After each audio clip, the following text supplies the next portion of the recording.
Boss Pat Case's Fine Jewelry. Repairing. E. L. Sampson, Jeweler, Marion, Iowa. With a most sardonic smile and a heart crammed full of guile, this jeweler bold proved this boss case he sold could throw a train full half a mile.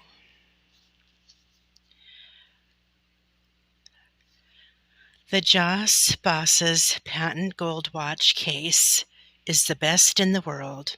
It contains 35 to 60% more gold than any other make of laminated case. Has great strength, is artistic, and very durable, and warranted by certificate signed by the manufacturers to wear 20 years. It is made of 2 plates of solid gold, 14 and 2 10-carat fine, covering a plate of hard composition metal. It is made by patented machinery owned exclusively by this company. It is far better than the low 8 and 9 or 8 and 10 carat cases that soon turn black and are thin and worthless as a protection to the movement. A solid gold case is never worn out. When a portion of the outside is worn away by use, it becomes weak and ceases to answer the purpose for which it was intended. Now, if a case is so constructed that all the metal subject to wear is solid gold, and the remainder, which only lends strength to the case, is of stronger metal than gold, it must be granted that such a case is equal, if not superior, to thin solid gold. Over 150,000 Boss's cases have been sold, and as every jeweler knows, they give an entire satisfaction. This success has attracted fraudulent imitators who, having no merit in their own goods, copy designs and styles, and as near as possible the trademark. Therefore, to get the genuine Boss's case, see that it has the scales under a small crown plainly stamped in the cap. The largest manufactory in the world, established 1854, only one quality made that the very best. Ask for a certificate and see that the number on it corresponds with the number stamped in cap of case. April 15th through the 28th, 1884. Been traveling in the company of a Miss Lily Clara Moore since Chicago. Not sure I've laughed so much in all my life. The way she puts together sentences and her struggle to try and be proper and fashionable, despite her childlike enthusiasm for traveling on the Western terrain, is, well, refreshing. And adorable, if I'm being honest. Can't say I've ever enjoyed another human being's company so well. Wonder what on earth she's doing traveling out west with one of Gambit's hornswogglers. The old scoundrel got himself held up by McDonald's men. The more I get to know Miss Moore, the more thankful I am I was there to help her out. Well, I'm not surprised, but I'm definitely a whole lot more disappointed than I thought I'd be. Turns out Miss Moore is heading to Frisco to get herself hitched. Lucky fella. She's more bricky than any female I ever met. Even Lizzie. And that's saying something. Miss Lily Clara Moore. Where do I begin? She's smart, beautiful, talented, brave. Heck, she stood up to McDonald's men, and she's faced down a posse of train robbers. The first thing she saw after setting foot in Frisco was a lynching, of all things. And then she discovered her intended is the leader of the aforementioned train robbers. Does nothing ruffle the feathers of this fiery phoenix? She even went and made friends with the bright stars while she was tracking me down after Gambit blew his chance with her. Mama would love her. I think I'll try my own luck with this lady. Bill Pinkerton, Pinkerton Detective Agency, Chicago Branch, Chicago, Illinois, April 28th, 1884. Bill. Well, old friend, you promised this last case would be interesting, and it has been, although not the way I think you meant. I made it to Frisco in record time, as we planned, but unfortunately the stars hoodwinked me. They are clever, there's no denying it. They were right under my nose for several hours before I even knew it. You and I both know how hard it is to pull something like that off, but I gotta tell you, there's a little girl here in Frisco that's got me all sorts of distracted. She's turned my noggin and gotten under my hide in a way I never thought a woman could.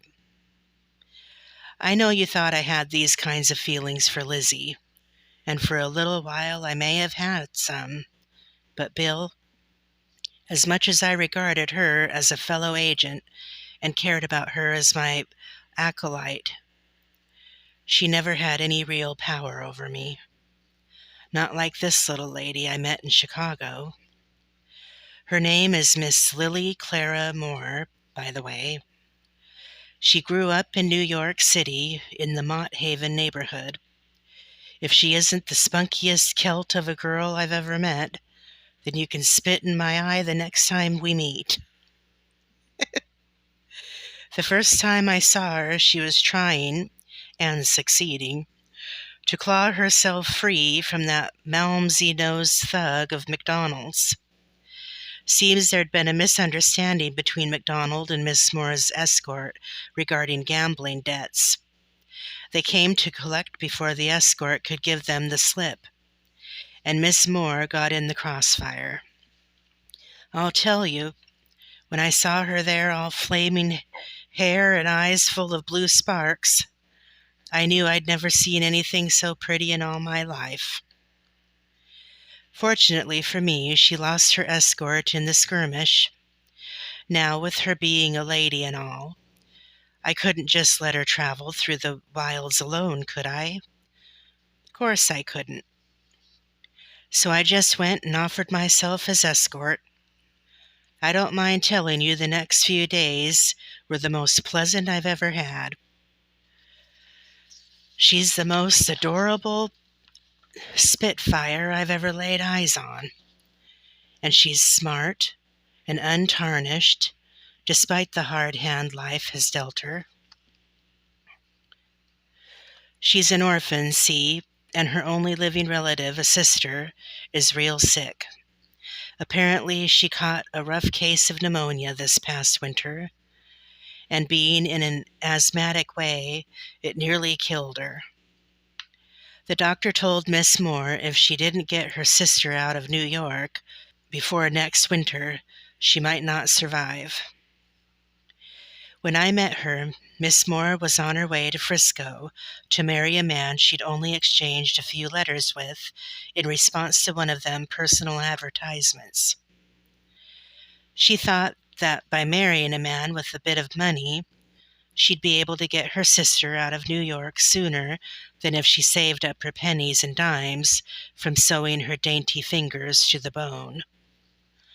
Turns out the man she was set to marry is none other than Sylvester Gambit. And wouldn't you know, the old varmint shot himself in the foot when he and a posse tried to rob our train just outside of Frisco, Quite the coincidence, if you ask me. A perfect case of commu- comeuppance. I'm still an authorized ranger, and I would have gone after him had I not been hot on the star's trail. But there's the rub, old friend. I had only just discovered Miss Moore was on her way to Frisco to be married before it all went down, and I had no idea she was set to marry Gambit. I would have married her, no matter how self-interested it might have come across. Thankfully, Miss Moore made the connection when she was about to tie the knot. Notice that scar Lizzie gave Gambit right before we recruited her to the agency. Do you remember that night?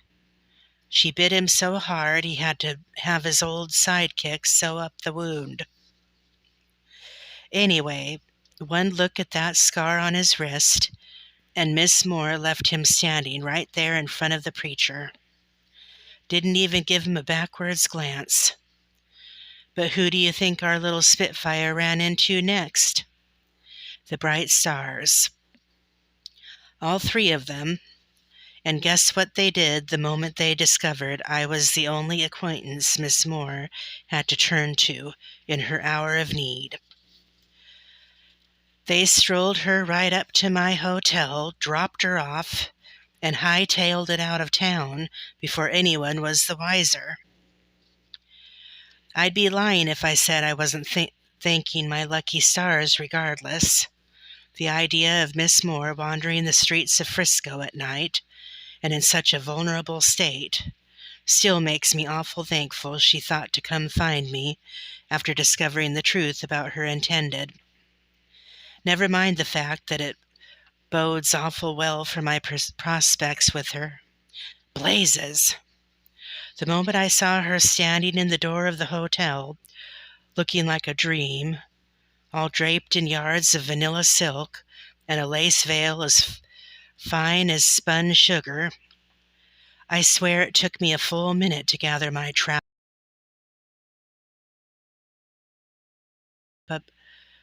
up off the floor and come to her before another heathen in this God-forsaken place stepped in to do her harm. Once I had her settled down in front of a hot drink and a meal, she told me the whole story, from seeing Gambit's matrimonial ad in the paper to her sister's illness to how she discovered the true character of the scoundrel she was about to marry. When I asked what put it in her mind to respond to the likes of matrimonial ad in a newspaper, she said her sister's doctor, a Dr. Matthias Frisbee, gave her the ad and said the arid climate of Frisco might be the answer. Since Gambit's ad claimed to hold no prejudice with the Irish, the doc suggested she might venture. It was clear as crystal that domestic bliss didn't matter much to Miss Moore. Not like saving her sister, anyway.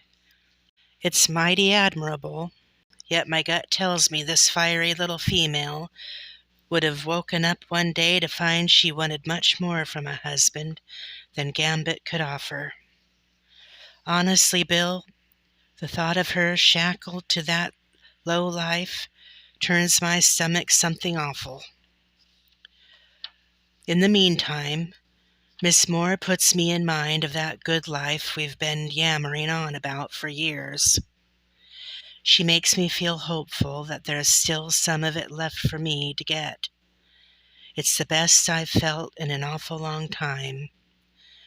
Bill, truly. Yours, Matthew Hickman. P.S. I have a hunch as to where the stars are heading. I'll buy a horse and supplies, then head south. Forward any mail or wires to Panguitch Station. The Silver Spur Hotel, April 28th, 1884. Dear Miss Moore, I send my deepest regrets for leaving you without a proper goodbye. Duty calls, as they say. I feel very fortunate to have made the acquaintance of the indomitable Miss Moore, however.